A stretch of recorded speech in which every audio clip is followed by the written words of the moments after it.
The long-awaited return of Rom the Space Knight is upon us. Let's take a couple minutes to talk about the new Marvel Comics announcement about the classic Hasbro character, where he'll fit into Marvel Comics, and if we're getting any new material.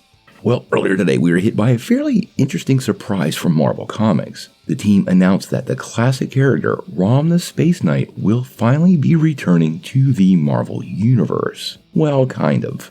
Now, it's been over 4 decades since we last saw Rom standing alongside the various members of the Marvel Universe. The character was initially incorporated into Marvel after a deal between Hasbro and Marvel saw the popular toy folded into the world of Marvel Comics, where he fought alongside the likes of Spider-Man and the Avengers. Now, this deal eventually ended in 1986 after 75 issues, which is nothing to sneeze at, and he also had several annuals. Now, eventually, Marvel did bid a final farewell to Rom back in 1994, where he had his final appearance in Incredible Hulk number 418, at which point Marvel renamed the Space Knights, who continued to make appearances in the comics, most recently with Venom joining the group back in 2015. Now, it appears a new deal will see his classic adventures reprinted for modern audiences. So sadly, as of right now, we're not getting new content, but these hard-to-find books will be making a return in the form of an omnibus.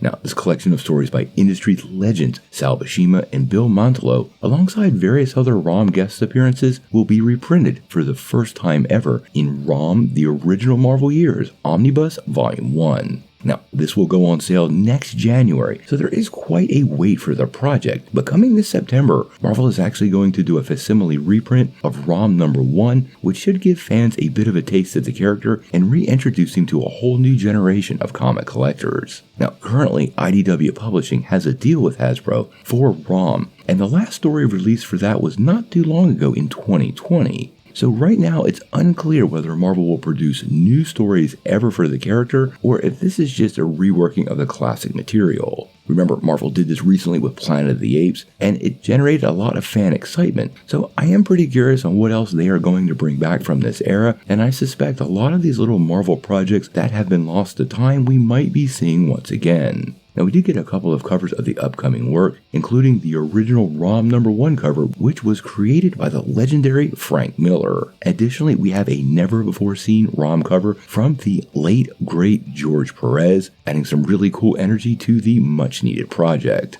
Rom was a very interesting era in Marvel Comics. His integration from being a toy to a Marvel hero worked way better than it should have, and there are a lot of hardcore Rom Marvel fans who really want to see the Space Knight return and become part of the greater MCU. He's also one of those characters that a lot of people have wanted to use for movies, including James Gunn, so we have to really wonder if the return of Rom to the Marvel Universe could see him show up in the MCU somehow or another. But if that happens, we're gonna have to wait and see.